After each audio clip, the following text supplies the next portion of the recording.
Hello. Make yourself comfortable. Just lie down here? Yeah. Do you want me to raise it high up for you? That's good. Right, so we'll start by recording the heart rate.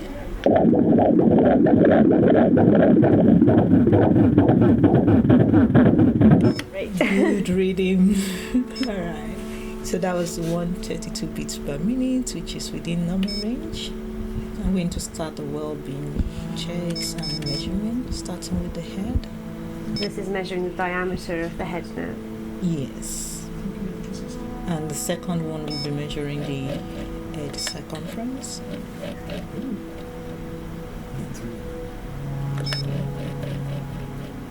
So both of them are within normal range. It's a foot. You're actually doing with the foot up there? So they tend to put the foot or the hand and cover the face. You see? Yawning? Oh, look at that! We've seen a yawn. That's so sweet. For most pregnant women in the UK, ultrasound appointments are now key touchstones in pregnancy, giving a window into one of the most mysterious parts of mothering, that is, pregnancy and birthing. They help us understand if everything is okay. They pick up problems early and give us a glimpse of our precious growing children. Ultrasounds are more widespread, reliable and relied upon even than they were a generation ago.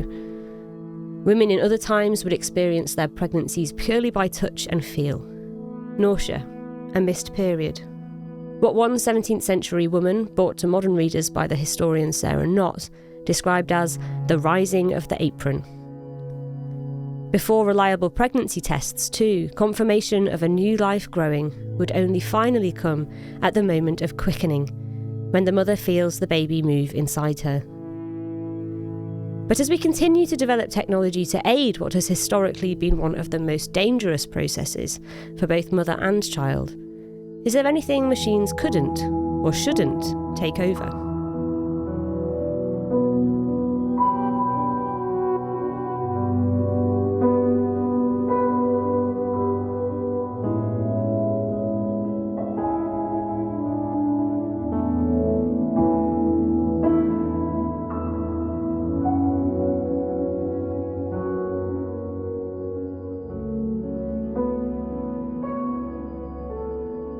Hello, you are listening to Motherhood versus the Machine.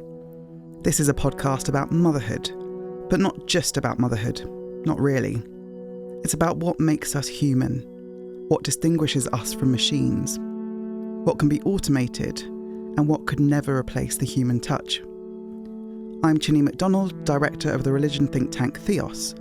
I'm also a mum of 2 little boys. And I'm Dr. Madeline Pennington, head of research at Theos. I'm also a mum. I've got a young daughter and another baby on the way. In the first episode of the series, we explored how our existing categories of work and not work, productive and unproductive, intellectual and manual, are inadequate when it comes to the demands of motherhood, with all sorts of practical consequences. In this second episode, we explore the complexity of mothering work in more detail, through one of the most perplexing human experiences of all: growing and birthing a new person. Everything to do with pregnancy, childbirth and mothering gets seen as an oddity in human terms. It's not simply marginalised, it's treated as something that is an exception to various kinds of human norms. We explore the history of pregnancy and labour, and ask how technology has changed how it's been experienced over time. We ask what pregnancy can teach us about what it means to be human, and what it means to be embodied more generally. We're not just brains in jars, unfortunately confined to miserable servitude in physical bodies, but there's something transformative and there's something good, important and meaningful about being embodied. And we ask if this whole process could, or even should, be outsourced to machines altogether. It's obviously possible to grow the very first stages of an embryo in a petri dish, but what has to develop from that is a placenta. So let's start right at the beginning with pregnancy and birth. Chine, how did motherhood start out for you? I've been a mum now for nearly 7 years, and my perception of what motherhood was before I became a mother was very different to the reality. It started with pregnancy. I had hyperemesis when I was pregnant, so I was throwing up several times a day. It was horrific, absolutely hated being pregnant. And it was in that process of being pregnant, having a human grow inside my body, I realised the weirdness of it. And I realised that in many ways I was like any other animal, like a cow who was pregnant, or like a horse or a pig. I felt extremely embodied. Then giving birth itself was, on the whole, absolutely horrific. It was You mean it wasn't just this transcendent, uplifting, beautiful experience? You didn't breathe through it? No, I'd say there was an occasional flicker of transcendence, but most of it was 3 days of labour, quite agonising pain or pressure, as you're told to describe it as. And my eldest son was born after 3 days, and I was pushing to try and get him out. And I kept passing out. I remember passing out and waking up and saying, "Where am I?" And my husband was like, "You're trying to push a baby out. Keep pushing." It was so strange Still and here. weird. I'm still here. And then we had a moment where lots of doctors came in to the room. It seemed to be some kind of emergency. They had eventually yanked him out. I just remember so much blood all around, and it was my blood. And there was that sense of feeling very close to both life and death, and being a body that had basically been cut open in trying to deliver this child. And to be honest, I've never heard many childbirth stories that weren't pretty awful. It feels like actually that is the norm. So part of the shock is just not being prepared for that. And that's because we have this kind of sanitized version of labour. I did watch almost every episode of One Born Every Minute before I gave birth, thinking that would prepare me for how bad it was. But even that, even though I thought watching that, oh, this is horrific, but I'm prepared, you don't see blood, you don't see body parts in their entirety. So when we do see really violent and bloody versions of childbirth, it's quite shocking. One of the obvious cultural examples of this for me was in House of the Dragon, where Queen Emma is giving birth. In fact, she even speaks about the woman's battlefield being labour, essentially, which, as I understand it, is a cultural trope that has genuinely rattled through the ages, that people often talk about women in labour as men on the battlefield. But when it came to it, as I was watching it at first, I was thinking, this is Game of Thrones, and she's just lying on a bed all peaceful, like this, like you've really sanitised this. Like even Game of Thrones can't be as violent as the reality. And then the baby in her fictionalised, obviously, labour story is stuck, and they basically operate a forced cesarean on her. She doesn't consent, but she does realise what's going to happen, and it is just this horrific scene of her being cut open. And what was interesting to me about that was that then the response was like, this is too violent even for Game of Thrones. So we're desensitised to other forms of brutality, which when it comes to childbirth, we still just don't see it represented, and it's still very shocking when we do. But it was interesting with the creators of that scene, when there was all this backlash after it came out, they were quoted in the media as saying, actually, we did some focus groups ahead of releasing that with women who had given birth, and their response was, it wasn't violent enough. For people who have been through that, yeah, that is the reality.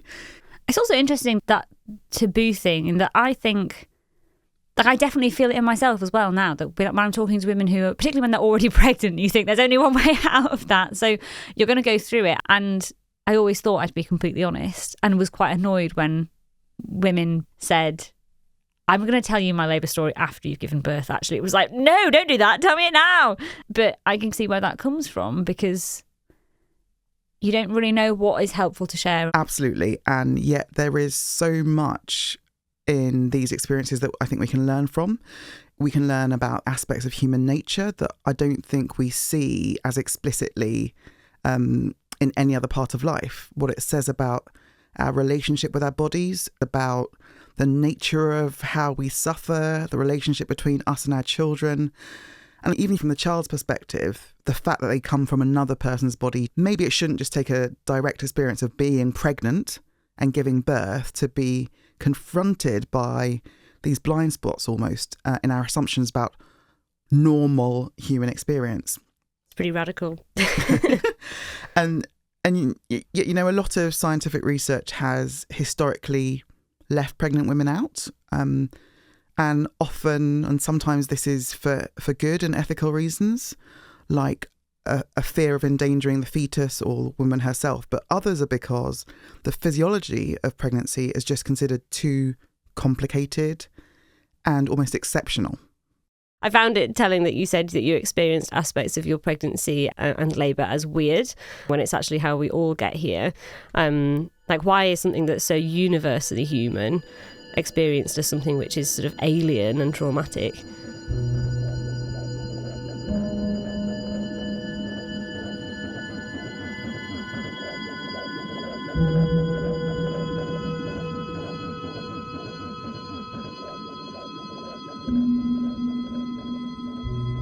Most of what's said about women is said by men. Most of what's said about the human condition is said by men. That's a basic fact against the background of which feminist theology operates. That's Rachel Mers, Chair of Divinity at the University of Edinburgh. Rachel was the first woman to hold the post, and she's written at length on the ethics and philosophy of motherhood. You don't need to go in with any very strong essentialist assumptions about sexual difference or anything like that to think that you're likely to be missing something in an account of the human condition, which is being normatively shaped by men, which treat the male as default and the female as a kind of weird exception. And one of the things that then means is that everything to do with pregnancy, childbirth and mothering gets seen as an oddity. So many of our assumptions about the default human are scripted by male norms. For example, there's a common narrative about the human body that you grow up, reach your prime fitness and functioning, and then things sort of deteriorate from there. The idea of being in one's prime.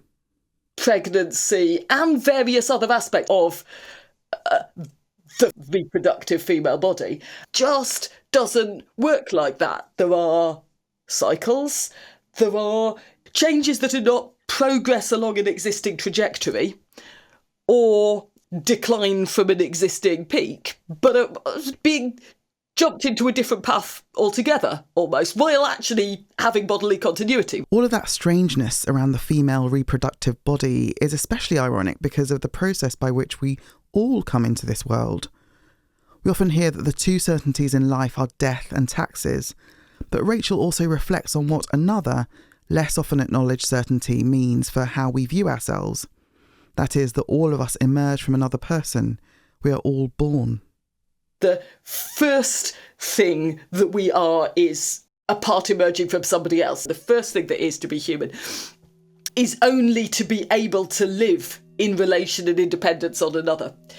And so thinking about motherhood is thinking about ways in which one is limited that are not failures to be a fully realised autonomous self, but as something more like the intrinsic limit that comes out of emerging in relation to another.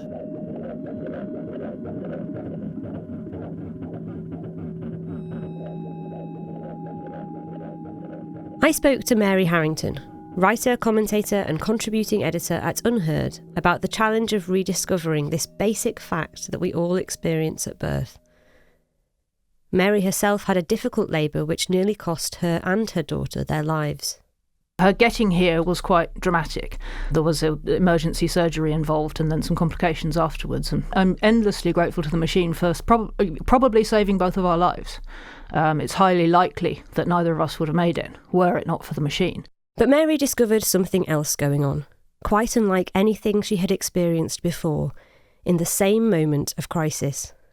I was very ill at the point where it suddenly hit me. I stopped feeling connected to her. The best I could do for her at that point was for someone else to take her off me and look after her. I was just desperate to hand her over to someone else and say, please look after my baby, because I can't. For a while, my daughter was just somewhere else. Then she was in a little crib at the end of the bed, and the nurses would come and they'd make sure she was okay and they'd feed her and so on. And for several days, I think, I was just watching this with a sort of, not exactly indifference, but I was just not quite there. And the point where I realised I was getting better was when I could see two nurses doing handover at the end of my bed, and my daughter was crying for food and they hadn't gone to her. And I remember just thinking, oh, for God's sake, you you do the thing. And then if I sort of dragged myself over and picked up my baby, and after that we were back together again. And that sense of it being almost an involuntary reflex, like a bodily need to respond to your child's hunger or cold or distress, came as a shock, because it was as visceral, as urgent, and as sort of felt in my own physiology as the physical experience of pregnancy had been. It was as though there was no option to not respond, except in that condition of extreme illness. For Mary, the juxtaposition between this emerging bond and everything that goes before it in a modern Western culture is a particularly stark one. I think there's a particularly long way to travel for women who become mothers, from the very pronounced individualism, which you more or less need to inhabit in order to be a functioning member of post-industrial high-tech society. I don't need to rely on those around me because I can press a button and get an Uber.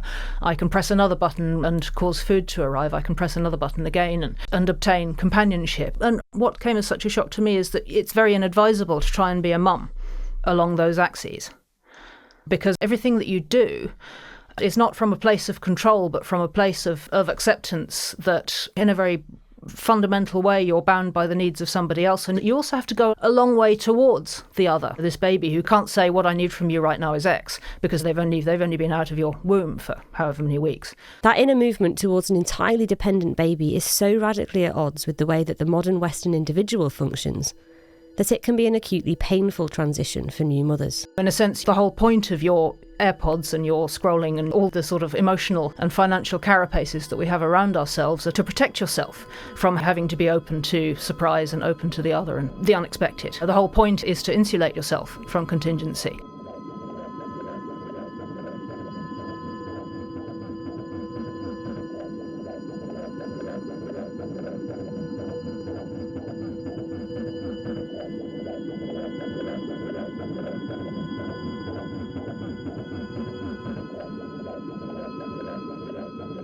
This is where I think a lot of other cultures outside Western cultures have this right. I'm from Nigeria.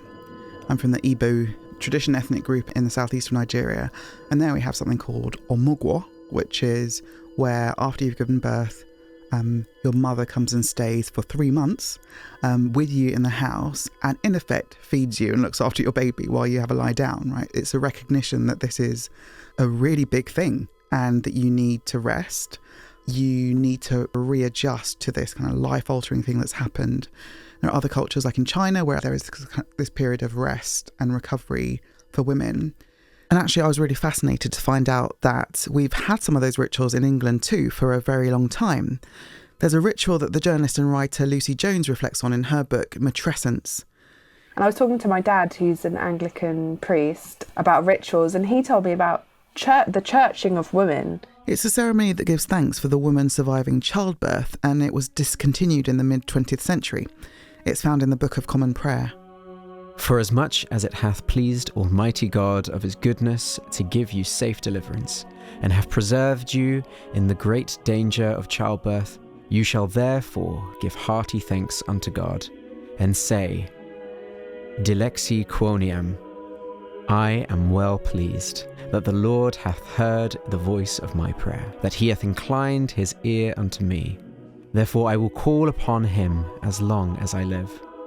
The snares of death encompassed me round about, and the pains of hell gat hold upon me. I found trouble and heaviness, and I called upon the name of the Lord. Some of the words were so moving to me. It talked about thanking God for the safe passage of the woman through the the dangers and perils of childbirth. And, you know, of course, today birth is so much safer, and thank goodness it's much safer for mothers and infants, but it's not as safe as it should be. And there was just something in the words of this rite which I thought, we're missing that. We're missing some way of marking that, and a community coming around the woman and celebrating her as well as the baby. Thou hast delivered my soul from death, mine eyes from tears and my feet from falling. I will walk before the Lord in the land of the living.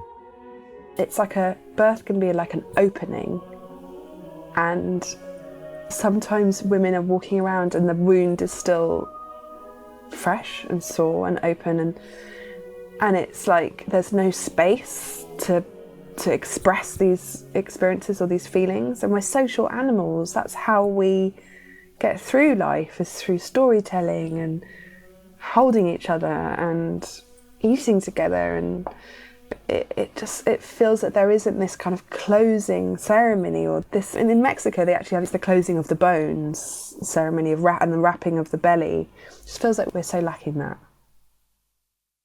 It's funny, my daughter was born about 2 weeks before Easter, and although I'm a Quaker, so I'm not actually a member of this church, but I do occasionally go. We went to church on Easter Sunday, and the vicar said at the end, of course, we're not just giving thanks for new life of the resurrection today, we also have Elizabeth with us, and we want to give thanks for her new life as well. And we got a round of applause from everyone in the church, and it was just, and then afterwards one of the old ladies in the church was just sort of like, and how are you? No one ever asks the mother. And it was just a really nice moment. It's community, but it's actually more than the community. It's a recognition that what has just happened has not just been hard and gruesome, it's also been very precious and beautiful, and there's been a new life created.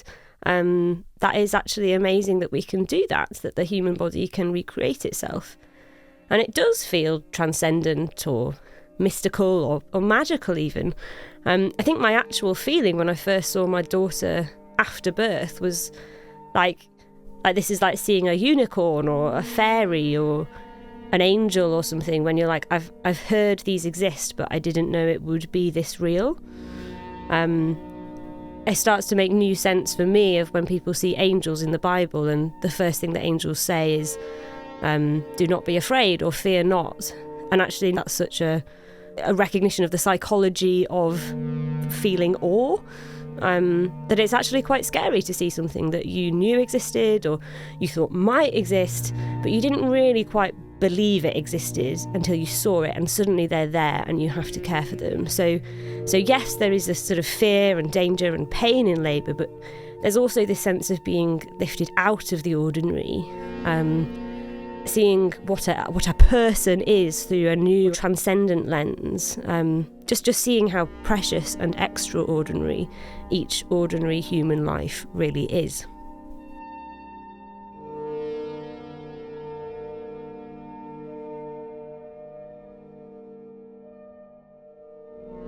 Clearly, our own cultural context has an impact on how we experience pregnancy and labour and new motherhood. But it's also not the same for everybody, even in the modern West. The history of pregnancy and birthing is riddled with racial inequality. In the US, black women and birthing individuals are more than 3 times more likely to die from pregnancy than their white counterparts. That's regardless of class. They're also more likely to suffer from complications in labour and delivery with significant health outcomes. And in the UK, similar story. Black women are 4 times more likely to die during or in the first year after pregnancy than white women. Now, the first time I gave birth, I found it particularly traumatic. I was 2 weeks overdue, and honestly, looking back, I don't think my baby was actually ready to come out at all. But I was induced, experienced all sorts of machines and contraptions that weren't working. The speculum, my nemesis, which is like an instrument of torture. The Von Toos sucky instrument thing that they used to try and get him out. The forceps that eventually yanked him out. I just remember lots of blood and pain and delirium. And I think part of the trauma looking back was not just about the actual pain, but about the fact that I didn't feel like I was being treated with dignity over the 3 days that I was there. As a black woman giving birth in a hospital where a black woman had died giving birth a few months before, I was particularly vigilant and hyper aware of how I was being treated. I definitely utilised the fact that I had a white husband to get him to advocate for us where he could. But my overriding experience of that was not a good one and not a positive one. The second time around, we were both determined not to have the same experience. So I picked a different hospital that had really high CQC scores when it comes to black maternal health in particular. I visited the hospital. I engaged with one of the midwives who was running a particular kind of course almost for black women giving birth.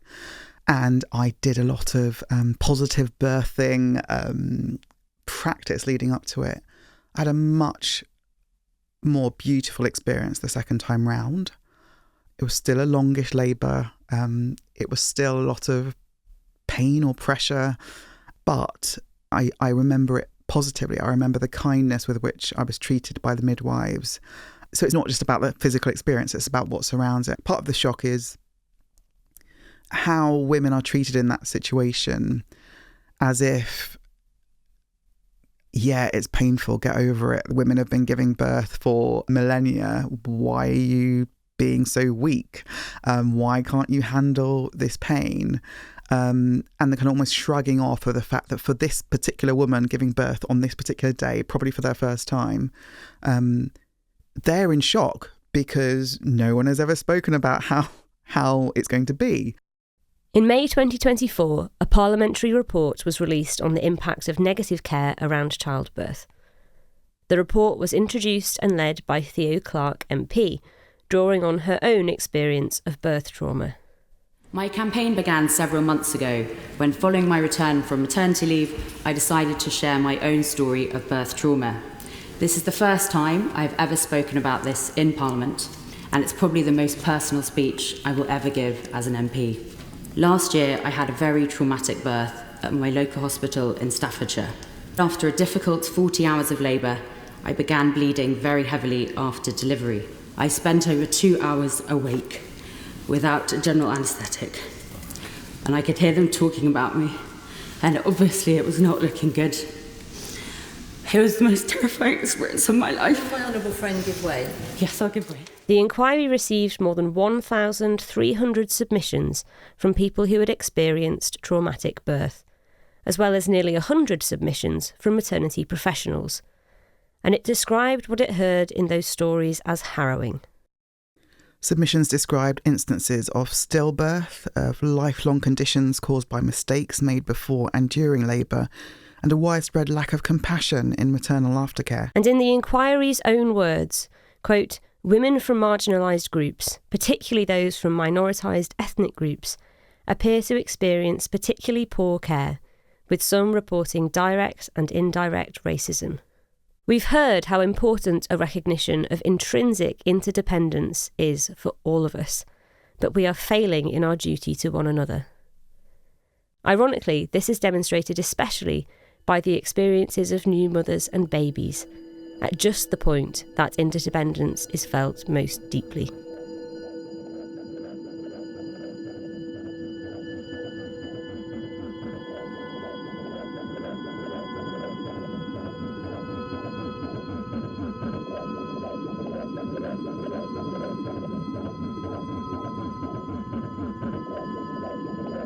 So how can we improve experiences of pregnancy and childbirth for those going through it?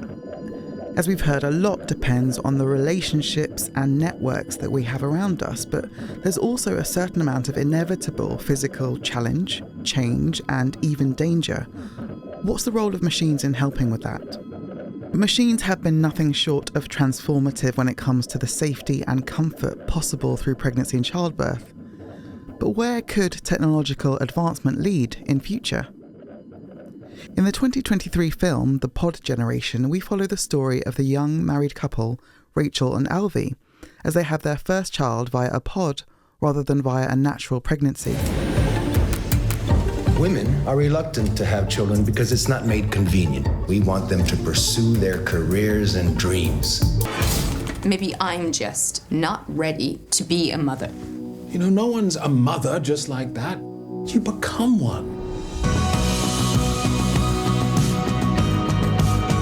Things are evolving. Your family dynamics are about to undergo tremendous changes. The pod is effectively what we would call an artificial womb, and the technology behind artificial wombs is developing in real life too.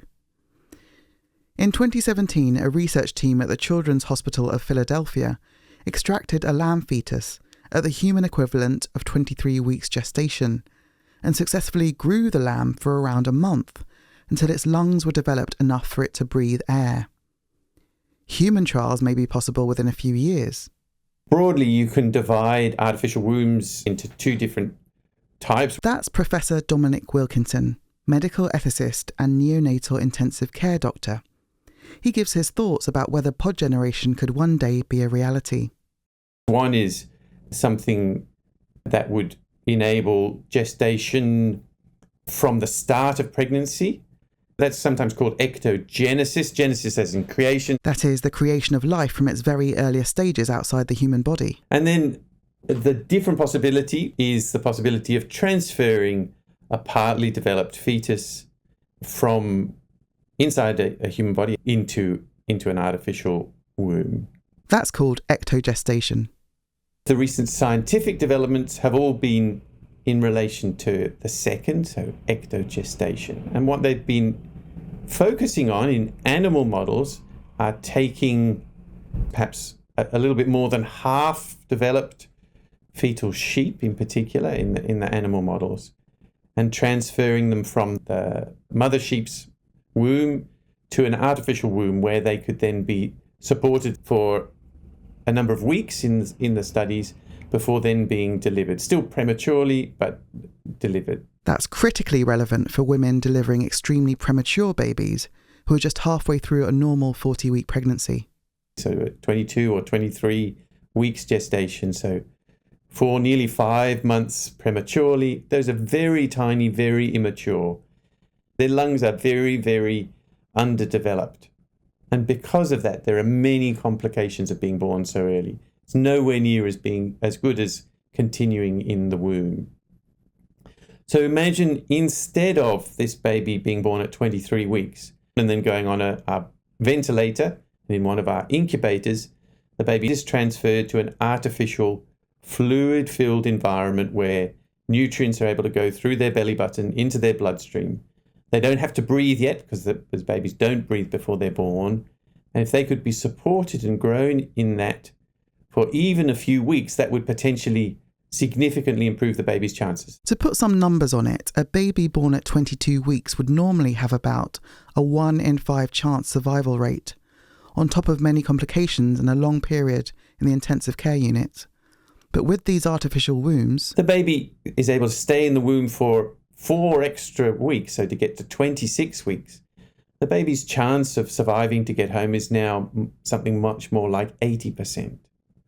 So that's the technology that has been explored and looking potentially quite promising in animal models in the last couple of years. This might all seem like an ethical no-brainer. Leaving aside moral questions about the wider impact of such technology on the relationship between mother and baby, and especially whether there could be coercion on mothers to have an at-risk baby removed from their body and transferred to a machine, which is obviously a significant procedure for her in its own right, of course we would all want to give these vulnerable, premature babies the best fighting chance at life. But Professor Wilkinson makes clear just how difficult it would be to go further, to join up ectogenesis and ectogestation and remove the need for a human womb in the process altogether.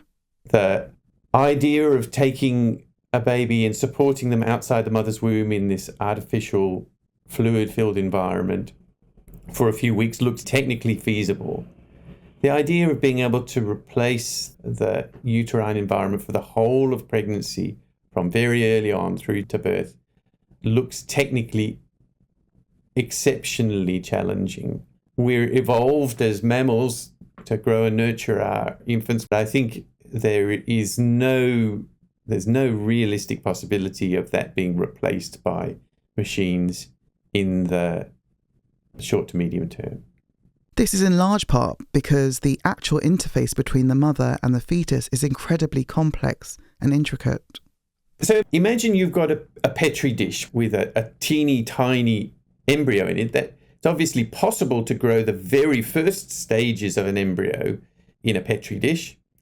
But what has to develop from that is a placenta. So the placenta is the interface between the body of the fetus and then the mother's circulation. That's actually an incredibly complicated organ.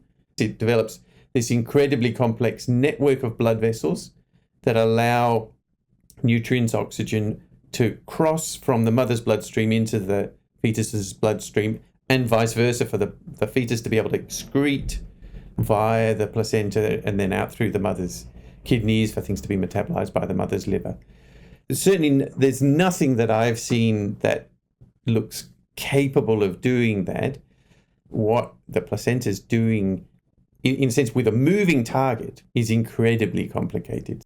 At some level, though, it's not necessarily just a question of the technologically possible, but whether it's fundamentally desirable.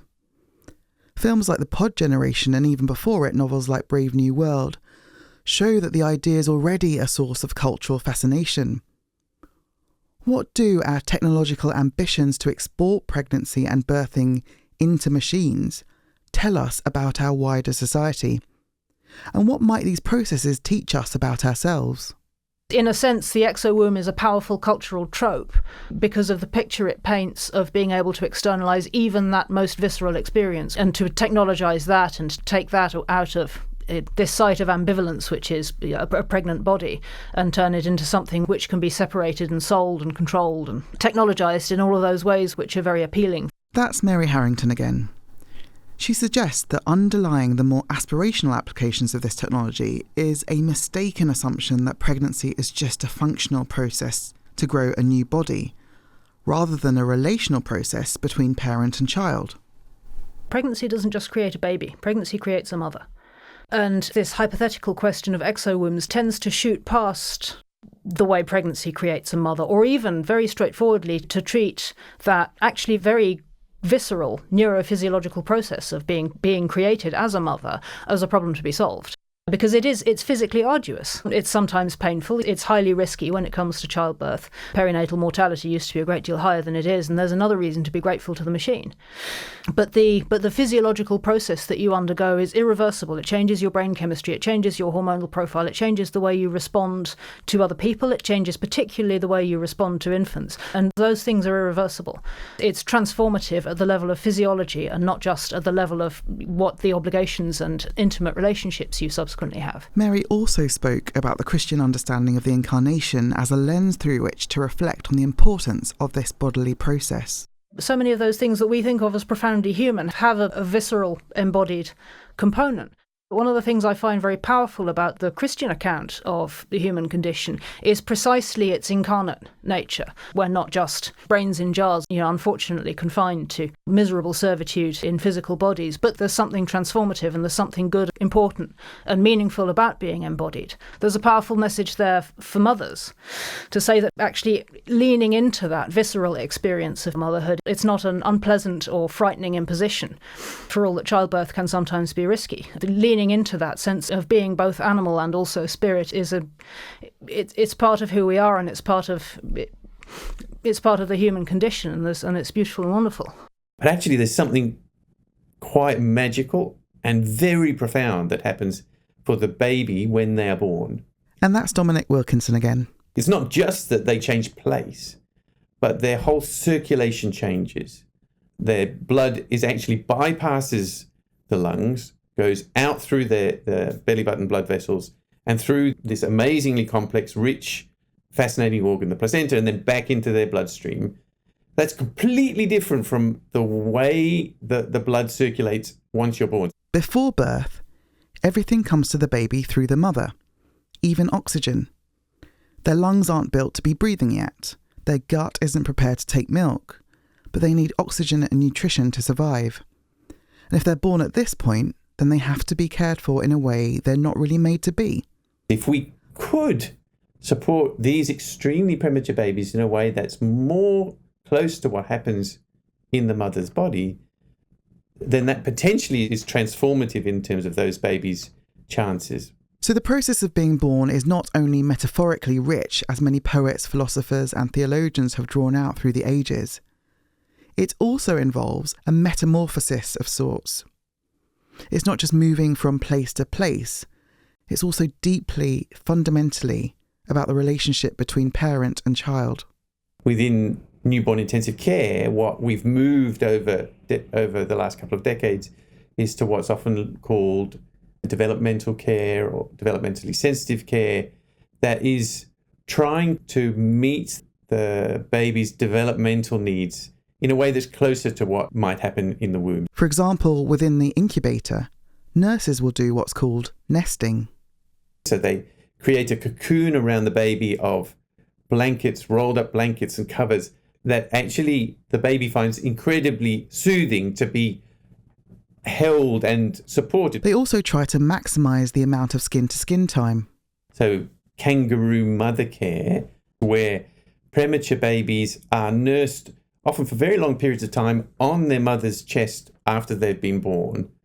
Actually, there's lots of evidence about just how positive that is. They maintain their temperature better, they're more stable physiologically. Much of the evidence for the benefits of kangaroo care comes from lower income settings, where there are no fancy incubators to regulate temperature and humidity for premature babies. All mothers can do is hold their babies and hope they survive. And actually, now, ironically, here we are in high income settings, moving away from our sterile separate boxes to thinking we need to go back to something much closer to the intimate physical connection between mother and baby. And not just mother and baby, because we also have fathers who we support to have skin-to-skin kangaroo care for long periods of time.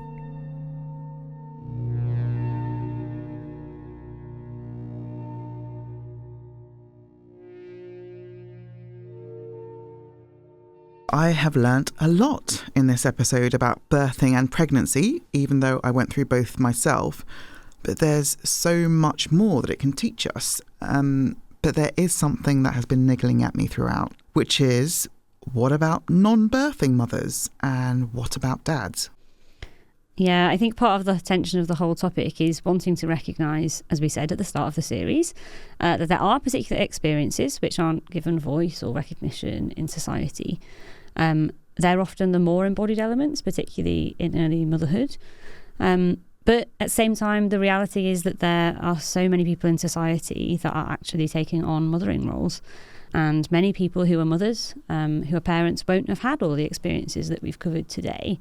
I think what they will all have had is this radical challenge to what we might normally say is love. I think a key takeaway for me in this episode has been that, you know, society just codes love in a very romance-heavy, entertainment-heavy way. And actually the work of mothering is, or can be, genuinely dangerous, extremely vulnerable. It often requires you to take on personal risk. And so it takes, you know, whoever you are doing that role, it takes everything of your strength and resilience, even if you're not the birthing parent, to get through that. I guess at the heart of what we're talking about there really is relationship. The relationship that can be costly. And that relationship can be between the person who's grown you, or it can be with someone who's completely different. Because yes, there's absolutely this physical process that you go through as someone who has given birth, and there's so much that we learn through that. But the process of being a parent, spending time with a child, nurturing a child, also changes us physiologically. There's been studies showing that actually the more time that men spend with their children, actually their brains rewire. And that's the same for non-birthing parents as well. And I guess going back to our theme of machines, we've also heard that some of the brutality or the danger, the intensity of those moments can be eased with machines. But that we shouldn't really see the vulnerability of those moments as something to run from always. Obviously, sometimes the machine has been life-saving and none of us would want to go back to a time without it. But actually, whether or not you're the person who's had these exact experiences or not, there's this process of danger and risk and vulnerability and love, which is basically how society recreates itself. And I think that tells us something about the kind of beings that we are. In Exodus, the heart of God is described as compassionate and gracious in the most quoted verses within the Bible. And the Hebrew word for compassionate is rachum, which is actually related to the word for womb. It's a deeply emotional word conveying the kind of protective care of a mother for her baby. Pregnancy and birthing is often regarded as a strange and exceptional process at best, and a traumatic and violent ordeal at worst. But it can also give us a glimpse of what it means to be human, with all its vulnerability, all its risk and dependency. And it can also give us insight into the divine, a sacrificially giving love that is like a womb, with all its intricacy and intimacy. As Rachel Mers says, the first thing any of us are is born, emerging from someone else, in relationship. This relationship is not a sentimental, fluffy one, but a powerful, protective force.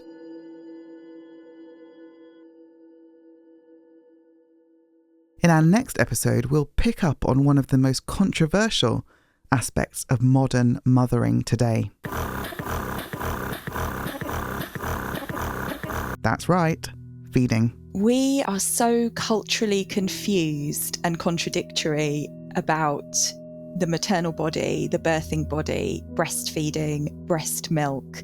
So we possess, and I think this may be unique to York Minster, we possess a beautiful image of Mary giving the baby Jesus a bottle. And when I've looked at this painting with mothers, they have told me that they think this baby might be teething. And there's something about the way that Jesus, as it turns out, is almost writhing on Mary's lap, trying to get comfortable, trying to figure out how to create that bond, which is ultimately a nourishing bond. Join us for our deep dive into the unusual elements of motherhood that can't simply be put into pre-existing categories. It's hard work, but not just hard work. You've been listening to Motherhood versus the Machine from the think tank Theos, hosted by Dr. Madeleine Pennington and me, Chine MacDonald. Stephanie Tam is our executive producer, David Benjamin Blower is our audio editor and sound designer, and Daniel Turner is our recording engineer and assistant producer. Our thanks to the Fetzer Institute for generously funding this project.